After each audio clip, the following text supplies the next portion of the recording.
Hello everyone, welcome back to my channel. ಇವತ್ತು ನಾನು ಹಳೆಯೂರಮ್ಮ ಜಾತ್ರೆ ಬಗ್ಗೆ ಹಾಕ್ತಾ ಇದ್ದೀನಿ. ಪಾರ್ಟ್ 1 ವಿಡಿಯೋ ಮಾಡ್ತಿದ್ದೀನಿ. ವಿಡಿಯೋ ತುಂಬ ಲೆಂತಿ ಇರೋದ್ರಿಂದ ಪಾರ್ಟ್ 1 ಹಾಕ್ತಾ ಇದ್ದೀನಿ. ನನ್ನ ಹೀಗೆ ಸಪೋರ್ಟ್ ಮಾಡಿ, ಲೈಕ್ ಮಾಡಿ, ಶೇರ್ ಮಾಡಿ, ಸಬ್ಸ್ಕ್ರೈಬ್ ಮಾಡಿ ಅಂತ ಕೇಳ್ಕೊತಾ ಇದ್ದೀನಿ. ಸೊ ನಾವು ಹೊರಟಾಗ ಆಲ್ರೆಡಿ ಈವ್ನಿಂಗ್ ಆಗಿತ್ತು. ಇದು ನಮ್ಮ ಅಜ್ಜಿ ಊರು.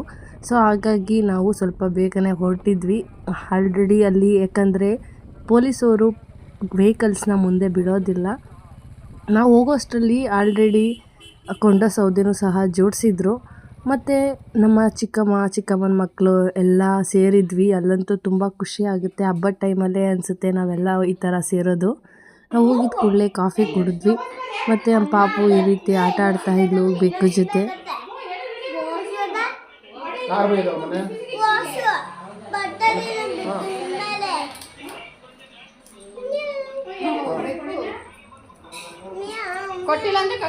ಸೌದೆ ಇರುತ್ತೆ. ಮತ್ತು ಜೊತೆಗೆ ಮನೆಯಲ್ಲೂ ಸಹ ಕೆಲವು ಪೂಜೆಗಳನ್ನು ಇಲ್ಲಿ ಮಾಡ್ತಾರೆ. ಇದರಲ್ಲಿ ಮೊದಲಿಗೆ ಆಗಿ ಹಿರಿಯರಿಗೆ ಪೂಜೆ ಮಾಡ್ತಾರೆ. ಮೊದಲು ಹೋಗಿ ಆಲ್ರೆಡಿ ಗೋರಿ ಹತ್ರ ಅಜ್ಜಿ ಮತ್ತು ತಾತನಿಗೆ ಪೂಜೆ ಮಾಡ್ಕೊಂಬಂದಿದ್ದಾರೆ. ಮನೆಯಲ್ಲಿ ಈಗ ಎಡೆಯನ್ನು ಇಟ್ಟು ಹಿರಿಯರಿಗೆ ಪೂಜೆಯನ್ನು ಮಾಡ್ತಾಯಿದ್ರು. ಅದಕ್ಕೆ ರೆಡಿ ಮಾಡ್ತಾಯಿದ್ರು.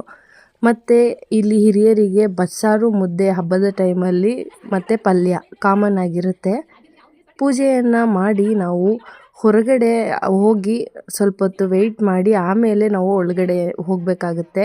ಸೊ ಹೊರಗಡೆ ಬಂದ ತಕ್ಷಣ ನನ್ನ ಮಗಳಂತೂ ಫುಲ್ ಖುಷಿಯಾಗಿ ಮೈಕಲ್ಲಿ ಅನೌನ್ಸ್ಮೆಂಟು ಮತ್ತು ತಮಟೆ ಸೌಂಡ್ಗಂತೂ ಕುಣಿತಾ ಇದ್ಲು ಹೋಗೋದಕ್ಕೆ, ಯಾವಾಗ ಹೋಗ್ತೀವಿ ಅಂತ. ಹಿರಿಯರ ಪೂಜೆ ನಂತರ ನಮ್ಮದೆಲ್ಲ ಊಟ ಮಾಡಿಕೊಂಡು ನೆಕ್ಸ್ಟು ದೇವ್ರ ಪೂಜೆ ಮಾಡೋದಕ್ಕೆ ಶುರು ಮಾಡಿದ್ವಿ. ಅದರಾಗಿ ಮೊದಲನೇದಾಗಿ ಹೊಲದತ್ರ ಹೋಗಿ ನಮ್ಮ ಅಮ್ಮ, ಪಾಪು ಮತ್ತು ನಮ್ಮ ಚಿಕ್ಕಮ್ಮ ಹೋಗಿ ಚೌಡೇಶ್ವರಿ ದೇವಿಗೆ ಪೂಜೆ ಮಾಡ್ಕೊಂಡು ಬಂದರು. ಇಲ್ಲಿ ಹೇಗೆ ಅಂದರೆ ನಾವು ದೇವಸ್ಥಾನಕ್ಕೆ ಎಷ್ಟು ಸಲ ಹೋದರೂ ಸಹ ನಾವು ಹಬ್ಬದ ಟೈಮಲ್ಲಿ ಪೂಜೆ ಮಾಡೋದಂತೂ ಇಲ್ಲಿ ಕಾಮನ್ ಆಗಿರುತ್ತೆ. ದೇವಸ್ಥಾನದ ಮೂಲೆ ಕಡೆ ಯಾವ ಕಡೆ ದಿಕ್ಕಿನಲ್ಲಿ ನಿಂತು ಪೂಜೆ ಮಾಡೋದೊಂದು ಪ್ರತೀತಿ ಇದೆ. ಮತ್ತು ಇಲ್ಲಿ ನೋಡಿ ಈ ಮನೆಯಲ್ಲಿ ಇದೊಂದು ವಿಶೇಷತೆ ಏನಂದರೆ ಕಬ್ಬಿಣದ ಮನೆ. ಅದು ಕಬ್ಬಿಣದ ಅಡಿಗೆ ಮನೆ, ಹಳೆ ಕಾಲದ್ದು. ತುಂಬ ಇವಾಗೂ ಸಹ ತುಂಬ ಚೆನ್ನಾಗಿದೆ ಅದು. ಸೊ ಅದಾದ ನಂತರ ನೆಕ್ಸ್ಟು ಲಕ್ಷ್ಮೀ ದೇವಿಗೆ ಹಾಗೂ ಚಿಂಚನಗಿರಿ ಕಾಲಭೈರವ ದೇವರಿಗೆ ಪೂಜೆಯನ್ನು ಮಾಡಲು ನಾವು ಈ ರೀತಿ ಮಾಡಿ ಮೇಲೆ ಏಣಿಯನ್ನು ಎತ್ಕೊಂಡ್ಬಂದು ಪೂಜೆ ಮಾಡಿದ್ವಿ. ನಾವು ಹೋದರೆ ನನ್ನ ಮಗಳೂ ಬಿಡ್ತಾಳ, ನಾನು ಬರ್ತೀನಿ ಅಂತ ಹೇಳಿ ಅವಳು ಬಂದಳು. ಸೊ ಪೂಜೆಯನ್ನು ಮುಗಿಸ್ಕೊಂಡು ನಾವು ನೆಕ್ಸ್ಟು ರೆಡಿ ಆಗಬೇಕಾಗಿದ್ದೆ ಆರತಿಗೆ. ನಾವು ಪ್ಲ್ಯಾನ್ ಮಾಡಿದ ಹಾಗೆ ಆರತಿಯನ್ನು ಮುಂಚೆನೇ ತೆಗೆದುಕೊಂಡು ಹೋಗಿ ಅದಾದಮೇಲೆ ನೆಕ್ಸ್ಟು ಬಾಯಿಬೀಗವನ್ನು ಹಾಕ್ಕೊತಾ ಇದ್ರು ನಮ್ಮ ಚಿಕ್ಕಮ್ಮ ಪ್ರತಿ ವರ್ಷ. ಸೊ ಅದಾದಮೇಲೆ ಬಾಯಿಬೀಗಕ್ಕೆ ಸೆಪ್ರೇಟ್ ಹೋದ್ರಾಯಿತು ಅಂತ ಹೇಳಿ ರೆಡಿ ಮಾಡ್ತಾಯಿದ್ರು. ಇಲ್ಲಂತೂ ನನ್ನ ಮಗಳು ಅದನ್ನು ಹಾಕೋದಕ್ಕೆ ತುಂಬ ಹರಸಾಹಸನೆ ಪಟ್ಲು ಅಂತಲೇ ಹೇಳ್ಬೋದು. ಕೊನೆಗೆ ಹಾಕೋವರೆಗೂ ಬಿಡಲಿಲ್ಲ. ಸೊ ನಮ್ಮ ಚಿಕ್ಕಮ್ಮ ಜೊತೆ ಆರತಿ ಜೊತೆ ಹೋದೆ. ಯಾಕಂದರೆ ಬೇಗ ದರ್ಶನ ಆಗುತ್ತೆ. ಹೋಗಿದ ತಕ್ಷಣವೇ ಆರತಿಯನ್ನು ಡೈರೆಕ್ಟಾಗಿ ಬಿಡ್ತಾರೆ. ಇಲ್ಲಿ ದೇವಸ್ಥಾನದಲ್ಲಿ ತುಂಬ ಜನ ಪೂಜೆಗೆ ವೆಯ್ಟ್ ಮಾಡ್ತಾ ಇರೋದ್ರಿಂದ ತುಂಬ ರಶ್ ಇತ್ತು. ಸೊ ನಾನು ಅಲ್ಲಿ ರಶಲ್ಲಿ ನಿಂತು ನಾವು ಪೂಜೆಯನ್ನು ಮಾಡಿಸೋ ಅಷ್ಟರಲ್ಲಿ ತುಂಬ ಸಮಯ ಆಗುತ್ತೆ ಅಂತ ಹೇಳಿ ಡೈರೆಕ್ಟಾಗಿ ಆರತಿ ಜೊತೆಗೆ ನಾನು ನಮ್ಮ ಚಿಕ್ಕಮ್ಮ ಜೊತೆಗೆ ಹೋಗಿ ಪೂಜೆ ಮಾಡಿಸೋದಕ್ಕೆ ಹೊರಟ್ವಿ. ಇಲ್ಲಂತೂ ಅಲಂಕಾರ ತುಂಬ ಚೆನ್ನಾಗಿ ಮಾಡಿದರು ಅಂತಲೇ ಹೇಳ್ಬೋದು.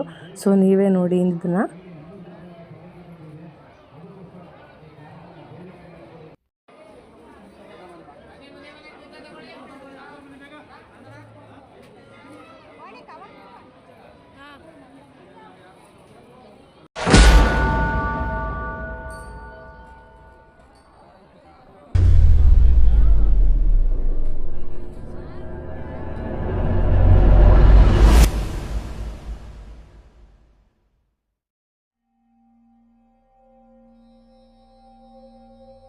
ದೇವಿ ದರ್ಶನ ತುಂಬ ಚೆನ್ನಾಗಾಯಿತು. 5 ನಿಮಿಷದಲ್ಲೇ ನಾವು ದರ್ಶನ ಮಾಡಿಕೊಂಡು ನಾವು ಹೊರಗಡೆ ಬಂದ್ವಿ. ಆಲ್ರೆಡಿ ಬಾಯಿಬೀಗನ ಚುಚ್ಚಿಸ್ಕೊತಾ ಇದ್ದರು. ನಮ್ಮ ಚಿಕ್ಕಮ್ಮ ಅಂತೂ ಇನ್ನೂ ಊರಿಂದ ಬಂದೇ ಇರಲಿಲ್ಲ. ಅವರೇ ಪ್ರತಿ ವರ್ಷ ದೇವರ ಹಿಂದೆ ಬಾಯಿಬೀಗನ ಚುಚ್ಚಿಸ್ಕೊಂಡು ದೇವರ ಹಿಂದೆ ಪ್ರದಕ್ಷಿಣೆ ಹಾಕಿ ಆಮೇಲೆ ಬಿಚ್ಚಿಸುವಂತಹ ಇದ್ದಿತ್ತು. ಕೆಲವರು ಮಕ್ಕಳಿರುವಂಥವ್ರು ಆಗದೇ ಇರೋರು ಮುಂಚೆನೇ ಮಾಡಿ ಕೊಂಡ ಸುತ್ತ 3 ಸುತ್ತು, ದೇವಸ್ಥಾನದ 3 ಸುತ್ತು ಸುತ್ತಿ ಬಾಯಿಬೀಗನ ಬಿಚ್ಚಿಸ್ತಾರೆ ಇರ್ಬೋದು. ತುಂಬ ದೂರದಿಂದ ಬಂದಿರೋರು ಇಲ್ಲಿ ಸ್ವಲ್ಪ ಜನ ತಂಗಿದ್ದಾರೆ. ನಾಳೆ ಕೊಂಡ ನೋಡೋದಕ್ಕೋಸ್ಕರ ಇಲ್ಲಿ ಕೊಂಡ ನೋಡಿಕೊಂಡು ಹೊರಟ್ಬಿಡ್ತಾರೆ ಇವರೆಲ್ಲ. ಮತ್ತು ಇಲ್ಲಿ ಕೊಂಡ ನೋಡ್ಕೊಂಬಂದಿರೋರಿಗೆ ಊಟದ ವ್ಯವಸ್ಥೆ ಸಹ ಇದೆ. ಇಲ್ಲಂತೂ ನೋಡ್ತಾ ಇರ್ಬೋದು, ಕೊಂಡ ಇಲ್ಲಿ ಕೆಳಗಡೆ ಕಾಣೋದಿಲ್ಲ ಅಂತ ಹೇಳಿ ಮೇಲ್ಗಡೆನೇ ಅವರು ಜಾಗ ಇಟ್ಕೊಂಡು ಕೂತ್ಕೊಂಡ್ಬಿಟ್ಟಿದ್ದಾರೆ. ನಾವು ಕೊಂಡ ಸೌದೆ ಸುತ್ತ 3 ರೌಂಡ್ ಹಾಕ್ಕೊಂಡು ಕೈ ಮುಕ್ಕೊಂಡು ನಾವು ನೆಕ್ಸ್ಟು ನೋಡಿಕೊಂಡು ಎಲ್ಲನೂ ಮನೆಗೆ ಹೊರಟ್ವಿ. ನೆಕ್ಸ್ಟು ಆರತಿ ನೋಡಲು ಎಲ್ಲ ರೆಡಿಯಾಗಿ ಊಟ ಮಾಡಿಕೊಂಡು ಒಂದೇ ಸಲ ರೆಡಿಯಾಗಿ ನಾವು ಮತ್ತೆ ದೇವಸ್ಥಾನ ಹತ್ರ ಬಂದ್ವಿ.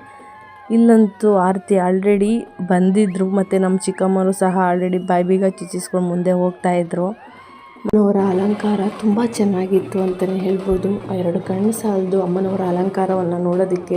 ಜನ ಅಂತೂ ತುಂಬ ಇದ್ದರು, ನೀವೇ ನೋಡ್ತಾ ಇರ್ಬೋದು.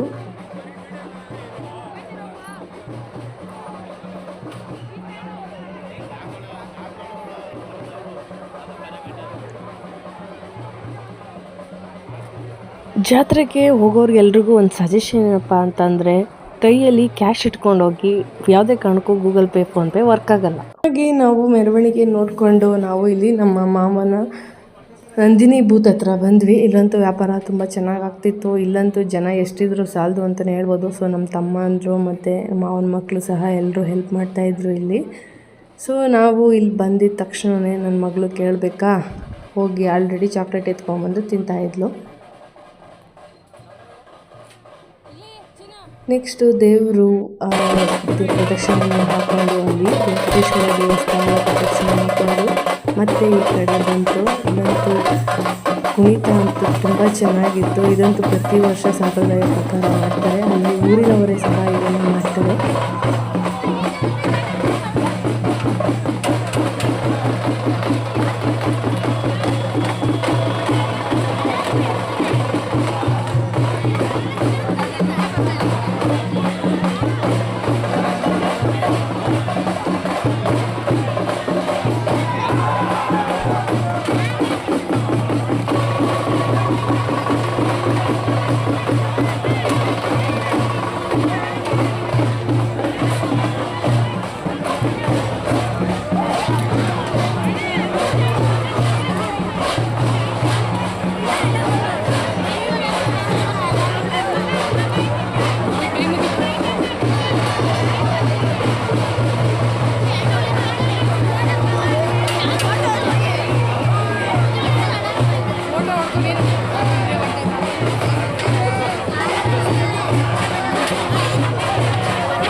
ಅವ್ರನ್ನ ನೋಡ್ತಾ ಇದ್ವಿ. ನನ್ನ ಮಗಳು ಅದೇ ಗ್ಯಾಪಲ್ಲಿ ನಮ್ಮ ಮಾವನ ಹತ್ರ ಬಲೂನ್ ಬೇರೆ ತೆಗೆಸ್ಕೊಂಡು ಈ ರೀತಿ ಪೋಸ್ ಬೇರೆ ಕೊಡ್ತಾ ಇದ್ಲು. ಸೊ ನಾವು ಸಹ ಒಂದೆರಡು ಪೋಸ್ ಕೊಟ್ಕೊಂಡು ನಾವು ನೆಕ್ಸ್ಟ್ ಹೋಗಿದ್ದೆ ಜಾತ್ರೆಗೆ. ಹೆಣ್ಮಕ್ಳಾದ್ಮೇಲೆ ಜಾತ್ರೆಗೆ ಹೋಗಲೇಬೇಕಲ್ವ. ನೆಕ್ಸ್ಟು ನಾವು ಜಾತ್ರೆಗೆ ಹೊರಟ್ವಿ. ಇಲ್ಲಿ ನನ್ನ ಮಗಳು ಕಂಡ್ಕೊಂಡಿದ್ದೇನಾನು ನನಗೆ ಕೊಡಿಸು ಅಂತ ಟಾರ್ಚರ್ ತೆಗಿತಾ ಇದ್ಲು. ಅವಳನ್ನು ಎಳ್ಕೊಂಡು ಹೋಗೋಷ್ಟರಲ್ಲೇ ನನಗೆ ಸಾಕಾಗಿತ್ತು. ಸೊ ನೆಕ್ಸ್ಟ್ ನಾವಿಲ್ಲಿ ಜಾತ್ರೆಯನ್ನು ಮಾಡ್ತಾ ಇದ್ದರೆ ನನ್ನ ಮಗಳು ಮನಸ್ಸಿದ್ದು ಅಲ್ಲಿ ಗೇಮ್ಸ್ ಹತ್ರ ಕರ್ಕೊಂಡು ಹೋಗು ಅಂತ ಹೇಳಿ. ಹೋಗಬೇಕಾದ್ರೆ ಇಲ್ಲಿ ನೋಡಿ ಬಂದಿರೋರಿಗೆ ಊಟದ ವ್ಯವಸ್ಥೆ ಮಾಡ್ತಾಯಿದ್ರು. ಸೊ ಇಲ್ಲಿ ಊಟದ ವ್ಯವಸ್ಥೆಯನ್ನು ನೋಡಿಕೊಂಡು ನಾವು ಗೇಮ್ಸ್ ಹತ್ರ ಹೋದ್ವಿ. ಅಲ್ಲಿ ಹೋಗಿ ನಮ್ಮ ಪಾಪುಗೆ ಒಂದೆರಡು ಗೇಮ್ಸ್ನ ಆಡಿಸಿ ನೆಕ್ಸ್ಟು ನಾವು ಹೊರಟ್ವಿ.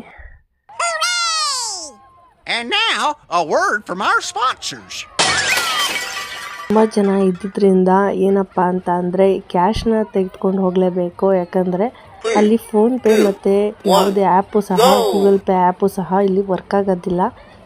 ಯಾಕಂದರೆ ಇಲ್ಲಿ ತುಂಬ ಕ್ರೌಡ್ ಇರೋದ್ರಿಂದ ನೆಟ್ವರ್ಕ್ ವರ್ಕ್ ಆಗಲ್ಲ. ಸೊ ಮನೆ ಕಡೆ ಹೊರಟ್ವಿ. ನಾಳೆ ಗ್ರಹಣ ಬೇರೆ ಇದ್ದಿದ್ದರಿಂದ ಎಲ್ಲ ಆಲ್ರೆಡಿ ರಥೋತ್ಸವಕ್ಕೆ ರೆಡಿ ಮಾಡ್ತಾಯಿದ್ರು. ಪಲ್ಲಕ್ಕಿನೂ ಸಹ ರೆಡಿ ಮಾಡ್ತಾಯಿದ್ರು. ಅಗ್ನಿಸ್ಪರ್ಶಕ್ಕೆ ಸಹ ರೆಡಿ ಮಾಡ್ತಾಯಿದ್ರು. ಎಲ್ಲನ ನೋಡಿಕೊಂಡು ನಾವು ಮನೆ ಕಡೆ ಹೊರಟ್ವಿ. ಸೊ ಮನೆಗೆ ಹೋದ್ಮೇಲೆ ಮಲ್ಕೊಳ್ಳೋದಕ್ಕೆ ವ್ಯವಸ್ಥೆಯನ್ನು ಮಾಡೋದಕ್ಕೆ ಇಲ್ಲಿ ನನ್ನ ಅಣ್ಣ ಅಂತೂ ಫ್ಯಾನ್ ರೆಡಿ ಮಾಡ್ತಾ ಇದ್ದ. ಫ್ಯಾನ್ ಇಲ್ಲ ಅಂದರೆ ಇಲ್ಲಿ ಮಲ್ಕೊಳ್ಳೋದಕ್ಕೆ ಆಗಲ್ಲ.